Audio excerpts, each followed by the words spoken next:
자, 오늘부터 기독교 세계관 바로 세우기라는 제목으로 한번 성경 공부를 시작할 텐데요. 제가 예전에 책을 읽고 또 청년들과 같이 공부했던 책입니다. 바로 이 책인데요. 이 책을 가지고 우리 함께 공부하도록 하겠습니다. 제가 청년들과 공부할 때는 이 책을 미리 읽어오고 또 함께 모여서 토론하는 시간을 자주 가졌거든요. 굉장히 유익하고 좋은 시간이었는데 한번 유익하게 잘 나눠보도록 하겠습니다. 자, 주신 유인물 2페이지부터 보도록 할까요? 자, 오늘은 파트 1으로 시대 직시 하루 24시간 세계관이 치열하게 격돌하고 있다. 세계관이 무엇인지, 세계관이 우리에게 어떤 영향을 미치는지, 또 우리가 이 세계관 전쟁 가운데 충돌하는 세계관 가운데 우리가 어떻게 기독교 세계관으로 세워 나가야 하는지에 대해서 좀 살펴보고, 이제 다음 주부터는 본격적으로 각 분야별로, 각 파트별로, 각 사회나 문화별로 세계관이 어떠한지 좀 구체적으로 살펴보는 시간을 갖도록 하겠습니다. 자, 챕터 1 충돌하는 세계관인 제목이 있습니다. 먼저 고린도후서 10장 4절 5절 한번 읽어볼까요? 시작. 우리의 싸우는 무기는 육신에 속한 것이 아니요 오직 어떤 견고한 진도 무너뜨리는 하나님의 능력이라. 모든 이론을 무너뜨리며 하나님 아는 것을 대적하여 높아진 것을 다 무너뜨리고 모든 생각을 사로잡아 그리스도에게 복종하게 하니. 아멘. 그 밑에 박스에 보면 세계관의 대격돌지에서 생각과 마음을 얻기 위한 우리 시대 가장 큰 전투가 일주일에 7일 하루 24시간 끊임없이 진행되고 있다라고 이제 데이비드 노에벨이라는 사람이 말하였습니다. 바꿔 말하면 그냥 우리 평생의 삶에 우리가 눈에 보이진 않지만 세계관 전쟁을 날마다 치르고 있다는 거죠. 우리가 인식을 하던 인식하지 못하던 세계관 전쟁은 우리 삶에 끊임없이 일어나고 있다는 것입니다.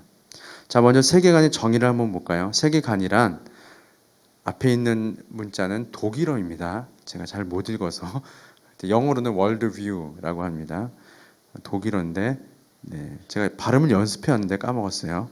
어쨌든 자, 세계관이란 단어는요, 계몽주의 철학자 임마누엘 칸트의 저서 판단력 비판에서 처음으로 사용이 됐다고 합니다. 이 독일어라는 세계와 또 관점을 조합한 신조어고요. 또 한자로는 시간과 공간을 바라보는 관점을 세계관이라고 한다고 합니다. 자, 2번 볼게요. 모든 사람은 자기 나름대로 세상을 바라보는 세계관을 가지고 있습니다. 자, 그림 한번 볼까요? 그림 한 번만 띄워주세요. 자, 요 그림, 저는 이 그림이 가장 적절한 우리가 갖고 있는 세계관의 시야를 표현한 것 같아서 참 좋은 것 같습니다. 자, 여기 보시면 우리가 보는 경험의 조각이 있죠. 우리 뇌의 지식에 또 지혜나 지식에 경험의 조각들이 있습니다. 이 조각들을 융합하여서 시각을 갖게 되죠. 세계관의 창이라고 하는 그 시각을 갖게 되는데 시야가 어때요? 굉장히 좁죠. 경험의 지식에 한해서 세계관의 창이 보이는 겁니다. 또 우리가 볼 수 있는 부분은 굉장히 한정적이라는 거예요. 보이지 않는 부분은 굉장히 많다라는 것이죠. 어쨌든 모든 사람은 이제 안 띄워주셔도 됩니다. 모든 사람은 자기 나름대로 세계관을 바라보는 각자 나름대로의 세계관을 가지고 있어요. 그 사람이 배웠건 배우지 않건 그것과는 상관없습니다. 우리 삶을 살면서 착착 체계로 경험적인 조각들을 착착 쌓아져 나감에 따라서 세계관이 형성이 된다라는 것이죠. 이 주변에 제한된 환경으로부터 물과 영양분을 공급받는 나무의 뿌리와도 같다는 것입니다. 같은 나무라도 그 나무가 심겨 있는 토양이나 기후에 따라서 현저히 다른 성장과 결실을 보이는 것과 같이 한 사람의 세계관은 그가 태어난 국가, 지역, 가정과 교육에 의해 결정적인 지배를 받는다라는 것입니다. 어떤 사람은 세계관을 선글라스에 비유하기도 해요. 그 선글라스 아래 어떤 색깔이냐에 따라서 보는 시각이 달라진다는 것이죠. 이 말씀 들어보셨죠? 검은 선글라스를 끼면 세상을 검게 보는 것이고, 노란 선글라스를 끼면 빨갛게 보일까요? 노랗게 보는 것입니다.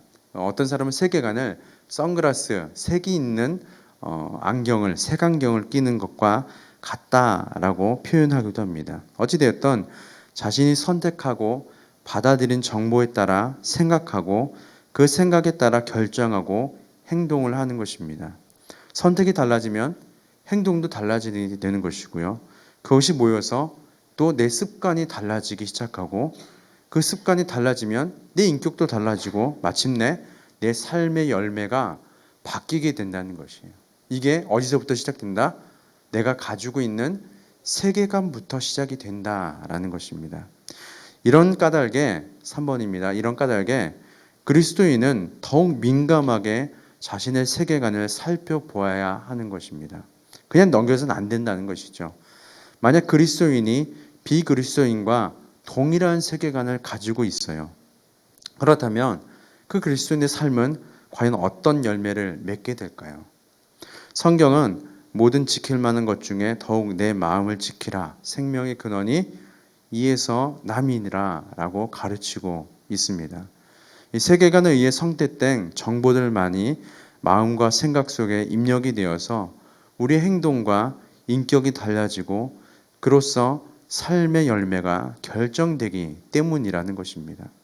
예수를 믿고 있는데 세상 사람들과 똑같은 세계관을 갖고 있어요.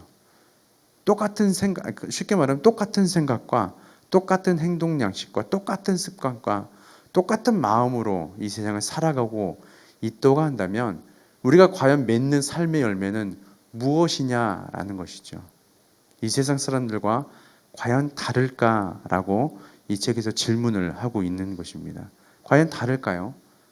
예수만 믿는 것만 다르고 나머지는 다 똑같을지도 모릅니다. 아니, 예수를 믿는 것조차도 자기 만족과 유익을 위해서 믿게 된다는 것이죠. 이것이 세계관이 바뀌지 않으면 여전히 우리의 삶의 모습, 예수를 믿어도 우리의 삶의 모습은 그런 삶의 열매가 맺어지게 된다는 것입니다. 자, 4번 보겠습니다. 충돌하는 세계관. 이 책의 저자가 사실은 넌 크리스찬이었어요. 과학자이고 교수셨는데 아내의 끈질긴 권유로 우리 조만간 새생명 축제가 있죠. 아내분들 끈질기게 남편분들을 권유하시고 하셔서 이 자리에 올 수 있도록. 그래서 어쨌든 이 저자가 아내의 끈질긴 기도와 또 권유로 결국 예수 그리스도를 믿게 되었어요. 그러면서 충돌하는 세계관이라는 책을 읽게 되었습니다. 밑에 각주에 보시면 데이비드 노에벨이 지은 책인데요. 이 책을 읽고 자신의 또 믿음 생활이나 이런 것들을 다 정리해서 기독교 세계관 바로 세우기를 책을 작성을 했는데요. 어쨌든 충돌하는 세계관은 이렇습니다. 한국 사회가 너무 빠르게 변화해 왔고 지금 극명하게 충돌하는 세계관을 목격하고 있다는 것이죠. 퀴어 축제나 동성애자의 커밍아웃, 포괄적 차별금지법의 입법 시도, 낙태죄에 대한 위헌 판결, 생활 동반자법의 입법 시도, 동성결혼 합법화 시도 등 네오마르크시즘을 기반으로 한 산 세계관이 기독교 세계관의 근간이 되는 성, 생명, 결혼, 가정의 윤리 기준을 통째로 뒤엎으려고 시도하고 있다는 것입니다. 그래서 이 책에서 말하는 충돌하는 책에서 말하는 충돌하는 세계관은 뭐냐면 우리가 갖고 있는 기독교 세계관의 그 세계관과 이 세상 사람들이 추구하는 세계관이 충돌하고 있다는 거예요.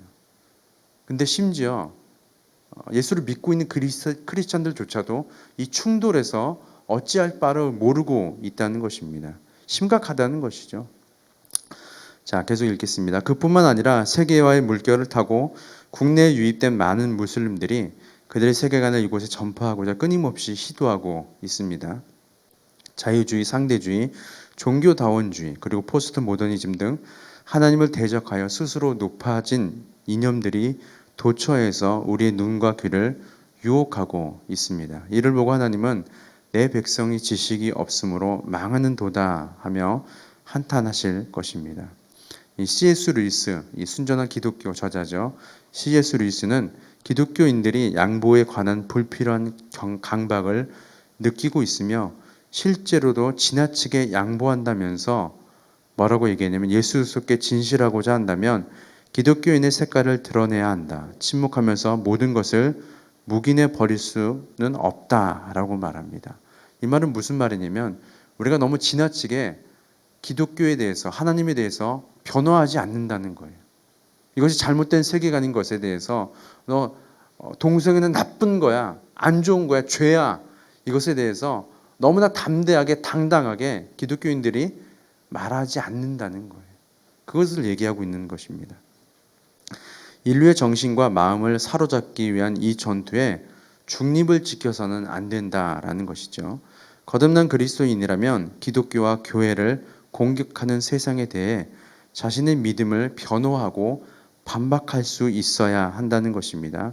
또한 십자가의 사랑 안에서 그들을 품고 진리의 길로 인도하기 위해서는 하나님을 아는 지식과 세상을 아는 지식이 모두 필요하다라는 것입니다. 그래서 우리가 세계관을 알아야 한다는 것이죠. 이 세상에 나아가서 그것은 잘못된 세계관이야, 바로 서야 돼. 우리 가정에 나아가서 우리 자녀들에게, 다음 세대에게 기독교 세계관이 무엇인지 알려주기 위해서는 우리가 먼저 어떻게 된다고요? 알아야 하는 거죠. 세계관이 무엇인지, 우리가 갖고 있는 세계관이 어떠한 것인지 점검하고 바꿀 수 있다면 바꿔가야 한다는 것이죠. 자, 5번 보겠습니다. 우리는 세계관 전쟁의 한복판에 있습니다. 누구에게 사로잡히고 누구를 따를 것인가요? 자, 말씀을 참고하시고, 또 두 번째 질문은 우리의 무기는 무엇입니까? 라는 것입니다. 자, 챕터 2로 넘어가겠습니다. 자, 그래서 세계관은 결국에는 믿음을 변호한다라는 거예요. 우리가 갖고 있는 세계관이 내 믿음이 어떠한지를 나타내 준다라는 것이죠. 우리 일상의 삶에 어떤 세계관을 통하여서 어떤 습관들이 나타나고, 우리 일상의 삶에서 어떤 세계관을 가지고 어떤 삶의 열매를 나타나에 따라서 그 사람의 믿음이 어떤지 변화하고 있다는 거예요. 그렇죠? 그래서 세계관은 믿음을 변화한다라는 것입니다. 베드로전서 3장 15절 읽어볼까요? 시작. 너희 마음에 그리스도를 주로 삼아 거룩하게 하고 너희 속에 있는 소망에 관한 이유를 묻는 자에게는 대답할 것을 항상 준비하되 온유와 두려움으로 하고. 아멘. 자, 밑에 박스 읽어보겠습니다. 변증자들이 빠지기 쉬운 함정은 기독교의 변증이 오직 자신에게 달려 있다고 생각하는 것이다. 오스 기니스. 뒤에 가서 또 설명이 있으니까 넘어가도록 하겠습니다. 1번, 기독교 세계관은 기독교 신앙을 지키고 변호하는 데 필요하다라는 것입니다. 기독교 세계관이 너무 학문적으로 또 현학적인 방향으로 흘러가는 경향이 있기 때문에 이를 통한 기독교 변화보다는 전도에 힘쓰는 편이 더 낫다고 주장하는 사람들이 많이 있어요. 이 말은 무슨 말이냐면, 우리가 갖고 있는 신앙은 정말 실천적이야. 학문적으로 따져서는 안 되는 거야.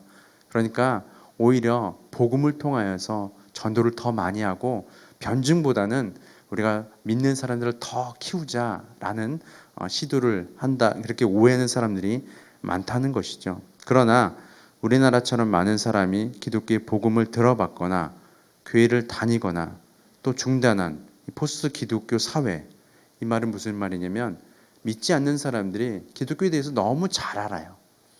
어떨 때 보면 더 잘 압니다. 교회를 다닌 사람들보다요. 저는 가끔씩 기독교에 대한 기사가 이 중요한 이슈, 뉴스거리나 아니면 유튜브나 이런데 이제 동영상이나 기사가 올라오면 동영상이나 기사는 잘 안 봐요. 재미없어요. 뭐 보나마나 다 기독교를 비판하고 또 기독교가 잘못됐다라는 글들이 많기 때문에 댓글을 많이 봅니다. 댓글들이 제일 재밌어요. 근데 그 댓글들을 보면요, 정말 놀라워요. 어떻게 이렇게 기독교를 잘 아는지, 예수님이 어떤 분인지 어떻게 그렇게 잘 아는지 모르겠어요. 그런 사람들이 기독교를 비판하고 있어요. 판단하고 있습니다. 그게 참 무서운 거예요. 그런 사람들에게 우리가 단순한 전도의 방법으로는 이 소용이 없다는 거예요. 그렇죠? 그런 사회에서는 전도한테 강한 반발과 공격적인 비판을 오히려 받기 쉽다는 것이죠. 이런 사람들에게는 오히려 기독교에 대한 변호가 우선되어야 한다라는 것입니다. 기독교 세계관을 아는 것, 그리고 그 기독교 세계관을 토대로 기독교에 대한 변호를 하는 것이 필요하다라는 것이죠. 자, 2번, 오늘날 기독교 신앙은 다른 세계관으로부터 여러 방향과 다양한 방식으로 공격받고 있습니다. 자연주의 철학과 과학, 진화론, 무신론 신학과 철학, 무신론 심리학, 상대주의 윤리학, 하나님이 제정하신 사회 제도를 부정하는 사회학, 절대적인 정의를 부정하는 법, 정치, 경제학, 우리가 계속해서 앞으로 다음 시간부터 계속 다룰 내용들이에요. 이런 것들이 다양한 방식으로 기독교 세계관을 공격하고 있다는 거예요. 우리가 알게 모르게 우리가 모르고 넘어가는 것들도 참 많죠. 뭐 예를 들면 그겁니다. 요새 한창 드라마에 윤회 사상을 기반으로 한 드라마가 굉장히 많았어요. 내가 갑자기 죽었는데 다시 살아났는데 조선시대로 왔어.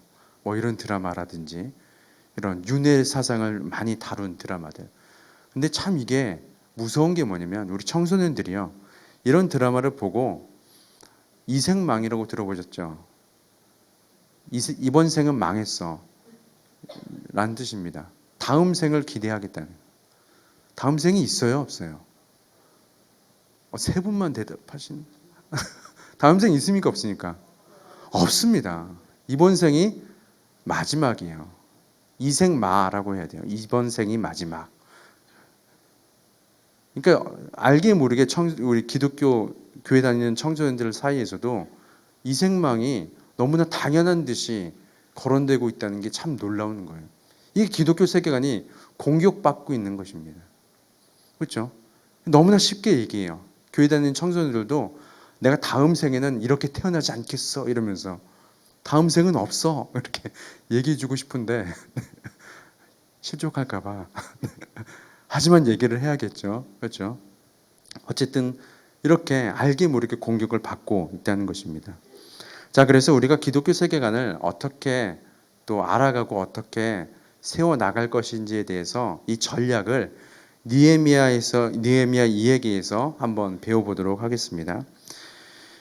느헤미야 2기에서 배우는 기독교 세계관 정립 전략입니다. 포로에서 귀환한 스룹바벨에 의해 우여곡절 끝에 완성한 이 성전은 솔로몬 성전과는 비교할 수 없을 정도로 초라했습니다. 귀환한 이스라엘 백성들의 믿음의 재건을 의미하기에는 충분했습니다. 이 느헤미야 시대에 예루살렘 성전을 짓는 것이 이스라엘 백성들이 드디어 우리가 귀환했고 다시 하나님을 믿음으로 이 땅을 다시 세워 나갈 거야라는 그런 희망과 소망을 주기에는 이제 초라한 성전이지만 충분했다는 것이죠. 그 의미가. 그러나 성전이 재건되고 반세기 이상 지났음에도 예루살렘은 무너진 성벽과 불탄 성문으로 인해 성 안의 백성들과 성전을 외적으로 보호할 수 없는 상태가 오랫동안 유지되어 왔습니다. 그래서 우리가 예전에 느헤미야서나 또 이에 관련된 그 선지서를 읽어볼 때 나중에는 이스라엘 백성이 지치잖아요. 성전을 재건하고 예루살렘을 복원하다가 너무나 지쳐서 포기할 때도 있었잖아요. 그런 것들을 얘기하고 있는 겁니다. 이처럼 성벽으로 방어하지 못하는 성전과 같은 신앙은 외부 공격에 취약하며 무너지기 쉽다는 것입니다. 그러니까 우리가 여기서 말하는 것은 뭐냐면 우리가 성전만 짓지 말고 그 성전을 보호할 수 있는 뭐를 또 지어야 한다? 성벽을 지어야 한다. 이 말은 무슨 말이냐면 우리가 믿음도 참 중요하지만 우리가 하나님 앞에 믿음을 또 날마다 성장해 나가고 신앙생활 하는 거 참 중요하지만 이 신앙생활을 하기 위한 성벽이 필요한데 그것은 뭐냐면 세계관이다라고 얘기하고 있다는 것이죠. 자, 그래서 세계관 정립 전략을 한번 하나씩 보겠습니다. 1번입니다. 동그라미 1번. 성벽의 실제 상태를 신속 정확하게 파악한다라는 것입니다. 내 신앙을 스스로 변화하지 못할 만큼 취약한 부분이 어디인지를 정확하게 파악하는 거예요. 두 번째로는 완전하지는 않지만 성벽 재건을 신속하게 마쳤다라는 것입니다. 느헤미야가 완벽하지는 않지만 성벽 재건을 신속하게 마쳤죠. 우리도 마찬가지로 취약점을 발견하면 즉시 보완하거나 복구하는 것이 중요하다라는 것입니다. 이것을 빨리 바꾸려고 그 습관이나 잘못된 세계관에 의한 습관이나 그런 생각들을 빨리 바꾸려고 노력하는 것이 중요하다는 것이죠. 세 번째는 철저하게 분업, 외쪽으로부터 성을 지키는 일과 성벽 재건을 동시에 진행한다라는 것입니다. 실제로 느헤미야 시대에 성전을 건축하면서 또 성벽을 재건하면서 외적의 침입들을 또 막는 그런 병사들을 보초로 세웠던 것을 토대로 자신의 분야에서 계속 세속 세계관의 거짓을 분별하고 믿음의 공동체에 그 지식과 믿음을 전파해야 하고요. 동시에 해야 하는 것이죠. 또 믿음의 공동체 안에서 서로 보완하여 균형 있게 완성된 세계관을 유지한다라는 것입니다. 자신의 세계관이 잘못된 세계관을 서로 발견하면 그것을 어떻게 기독교 세계관으로 바꾸어야 될지 서로 얘기를 나누고 서로 보완해 나가라라는 것입니다. 자, 네 번째, 성벽이 완성되면 외부의 유입, 분별, 수용, 내부에 오염된 세력을 정결하는 것입니다. 우리 속에 오염된 다른 이념을 정결하게 하고 새로운 정보 중에 오염된 것들이 있다면 사전에 배제하는 것입니다. 이런 작업들을 통하여서 기독교 세계관을 하나씩 정립해 나간다라는 것이죠. 오스 기니스는 자신의 저서 풀스 톡에서 죄란 나 자신의 권리와 관점을 주장하는 일이며 하나님이 그분의 관점인 진리를 고의로 거부하는 일이라고 규정했습니다. 선악과를 먹은 아담이 하나님을 탓했던 것처럼 타락한 인간은 인간의 모든 문제를 하나님의 탓으로 돌리려 합니다. 따라서 우리는 사랑하는 하나님을 변호해야 할 필요가 있다는 것이죠. 사랑이기 때문에 그분을 위해 힘써 변호하는 것입니다. 그러나 한 가지 기억해야 할 것은 우리의 지나친 변증으로 말미암아 청중을 이룰 수도 있다라는 것입니다. 결국에는 우리가 하는 변호 또 변증은 뭐냐면 우리의 삶에 들어온 복음을 통해서 증명되어야 한다라고 오스 기니스가 얘기하고 있다는 거예요. 그 내용을 이제 4번에서 말하고 있는 것입니다. 그래서 4번 맨 밑에서 세 번째 줄 볼게요. 이미 알고 있는 복음의 진리를 피고석에 계신 그분 앞에 부끄러워하지 않고 명확히 이 삶을 통해서 증명하는 것입니다. 복음을 부끄러워하게 만드는 세상의 헛된 이념 선전이 거짓된 것임을 분별할 수 있게 만드는 것이 기독교 세계관입니다. 자, 로마서 1장 16절 읽어볼까요? 시작. 내가 복음을 부끄러워하지 아니하노니 이 복음은 모든 믿는 자에게 구원을 주시는 하나님의 능력이 됨이라. 먼저는 유대인에게요 그리고 헬라인에게로다. 아멘. 기독교 변증은 무엇이냐면 자기가 먼저 증인이 돼야 한다는 것이죠. 그리고 그것에 대해서 준비하고. 그런데 왜 어려운가? 라는 것은 분야가 너무 넓고 이슈가 너무 많은데 시간은 부족하고 자신감이 없기 때문입니다. 방법은 반박하는 대신 설득하고 설명하는 대신 질문하라 라는 것입니다. 자, 챕터 3. 모순되지 않는 일관성 있는 세계관에 대해서 한번 보도록 하겠습니다. 자, 그렇다면 기독교 세계관이 어떤 특징을 갖고 있는지 한번 보도록 하겠습니다. 이거는 이제 다른 세계관들과 비교하면서 기독교 세계관은 모순되지 않고 일관성 있다라는 것을 주장하는 내용이죠. 자, 디모데후서 2장 15절 읽겠습니다. 시작. 너는 진리의 말씀을 옳게 분별하여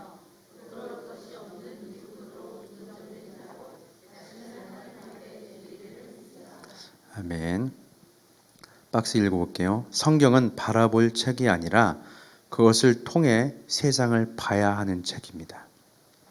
레슬리 뉴비긴이라는 주교님이 말씀하신 내용인데요.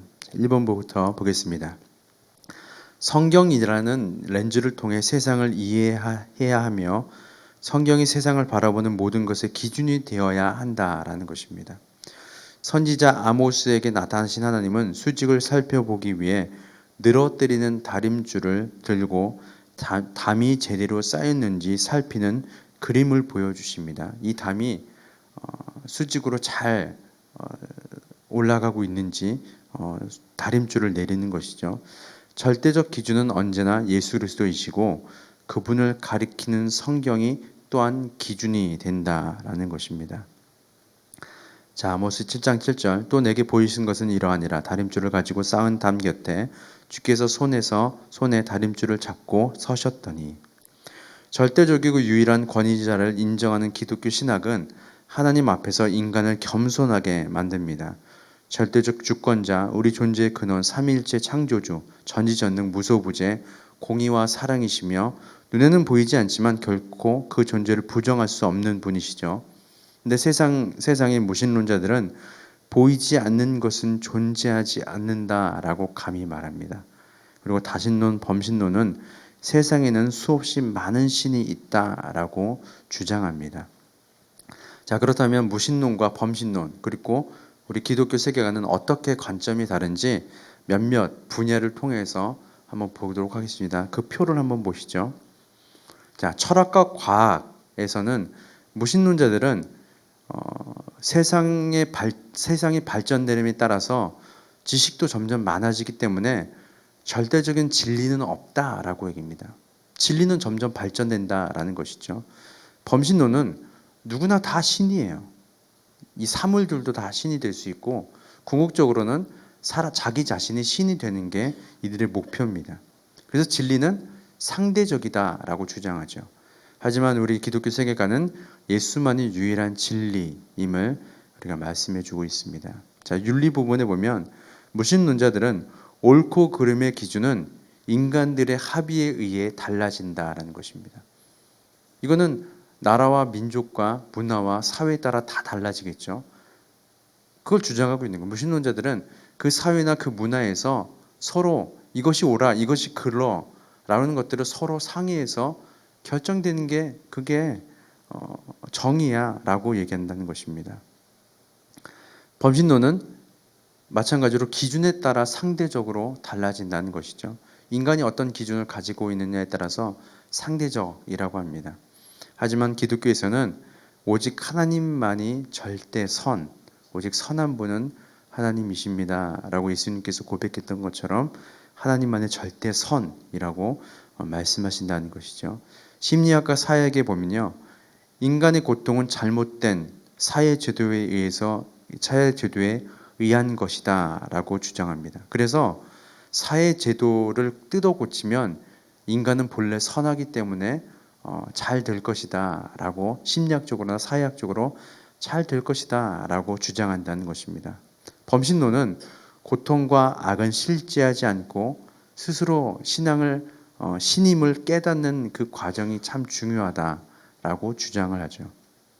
하지만 기독교에서는 아담으로부터 시작된 이 사람은 죄로 말미암아 타락한 상태이고 오직 예수님만이 구원의 길이다. 오직 구원은 예수님께만 있다라고 말하고 있습니다. 자, 법과 정치, 경제 부분. 무신론자들은 절대적 정의가 없습니다. 많은 사람들이 합의한 것이 정의입니다. 이것이 옳아라고 하면 많은 사람들이 이것이 옳다라고 하면 그것이 정의라는 거예요. 범신론은 깨달음을 통해 정의를 구현한다라는 것입니다. 자, 기독교 세계관은 하나님이라는 절대 기준 앞에 모든 사람이 동등하다라는 것입니다. 공의로우신 하나님이 기준인 것이죠. 자, 역사 부분. 무신론자들은 역사는 우연의 연속이고 또 역사라는 것은 승자가 쓴 기록이기 때문에 믿을 수 없다. 다 가짜다. 라고 주장한다는 것이죠. 범신론은 인간은 윤회하고 그 윤회의 깨달음을 통해서 이 윤회의 굴레에서 벗어날 수 있다. 그것이 인간의 역사다. 인간의 윤회가 역사다라고 얘기한다는 것이죠. 기독교는 창조, 타락, 구속, 완성, 이 하나님의 언약에 실현된 것을 믿음의 발걸음으로 나아가는 것, 이것이 역사를 보는 관점이라는 것입니다. 자, 3번 보겠습니다. 이처럼 기독교는 전 학문 분야에서 성경에 계시된 하나님을 절대적인 기준으로 삼고 있습니다. 절대적 주권자를 믿는 신학, 예수 그리스도라는 절대 진리를 인정하는 철학과 과학, 하나님이라는 절대 선의 존재를 인정하는 윤리학, 하나님과의 깨어진 관계가 악의 고통의 원한임을 설명하고 예수 그리스도만이 구원의 유일한 기름을 분명히 하는 심리학과 사회학, 사랑 가득한 공의라는 절대적 정의를 말하는 법, 정치, 경제학, 그리스도를 통한 구속과 완성의 대서사를 인정하는 역사학 등 모든 기준이 성경 속의 삼위일체 하나님으로 수렴이 된다라는 것입니다. 따라서 기독교 세계관은 시대를 뛰어넘어 언제 어디서나 흔들림 없이 모순되지 않는 일관성 있는 세계관을 우리에게 제공한다는 것이죠. 이 말은 무슨 말이냐면 무신론이나 범신론이나 여러 하나님을 믿지 않는 그 모든 철학과 과학을 기반으로 한 세계관들은 시대에 따라서 환경에 따라서 상황에 따라서 계속 달라진다라는 거예요. 하지만 기독교 세계관은 성경의 기준으로 하는 기독교 세계관은 태초부터 지금까지 달라지지 않았다. 모순되지 않고 일관성 있다. 그래서 우리는 어떤 세계관을 따라야 한다? 기독교 세계관을 따야 한다라는 것입니다. 자, 4번이 결론입니다. 기독교 세계관은 다른 경쟁적인 세계관보다 밝게 빛난다라는 것입니다. 나머지는 밑에 유인물을 참고해 주시고요. 자, 챕터 4번 가겠습니다. 그렇다면 거듭남과 기독교 세계관의 관계는 어떤지 한번 보도록 하겠습니다. 골로새서 3장 10절 말씀입니다. 시작. 새 사람을 입었으니 이는 자기를 창조하신 이의 형상을 따라 지식에까지 새롭게 하심을 입은 자니라. 아멘. 박스 읽어볼게요. 어느 한 사람이 거듭날 때 그는 새로운 정체성과 새로운 의식을 갖게 된다. 이전에 이해하지 못했던 영적인 진리를 이해하게 된다 하는 것입니다. 팀 켈러 목사님께서 말씀하신 거예요. 이게 무슨 말이냐면 한 사람이 예수로서로 말미암아 거듭날 때 우리가 보지 못했던 세계관을 보기 시작한다는 거예요. 그래서 기독교 세계관은 사실 뭐와 가장 연관이 깊다라는 거예요?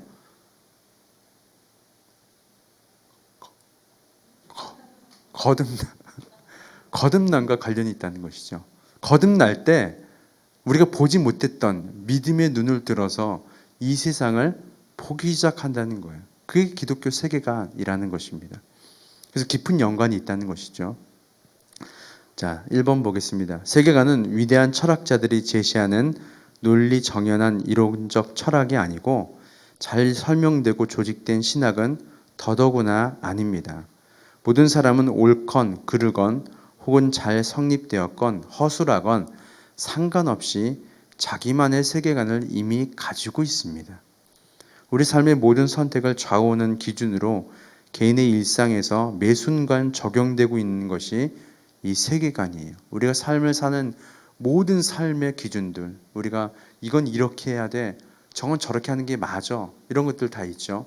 밥은 어떻게 먹어야 하고 밥을 먹을 때 다리를 떨면 되는지 안 되는지 그런 것들, 예를 들면 그런 모든 우리 삶의 습관들, 그런 인식들을 결정하는 게 우리가 알게 모르게 들어있는 세계관이라는 거예요. 이거는 우리가 배우기도 했지만 체계적으로 학문이나 아니면 신학적 지식을 통하여서 배웠다기보다는 우리 삶에 전반적으로 깔려있는 이 세계관들을 통해서 배워왔다라는 것입니다. 그러면 2번 볼게요. 세계관이라는 용어를 들어본 적도 없는 내가 어떻게 세계관을 소유할 수 있겠는가라는 질문이 생길 겁니다.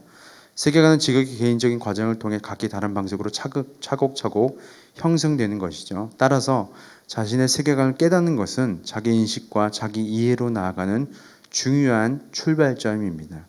또 자신이 대하고 있는 사람의 세계관을 이해하는 것이 상대방을 이해하는 중요한 요소입니다. 그래서 세계관이란 이야기이며 실제 근본 구성에 대해 우리가 가지고 있는 일련의 전제의 집합입니다. 이 전제들은 자신이 의식하거나예요. 의식하지 못할 수도 있고 일관성이 있거나 없을 수도 있습니다. 그리고 부분적으로 옳거나 혹은 완전히 잘못된 것일 수 있습니다.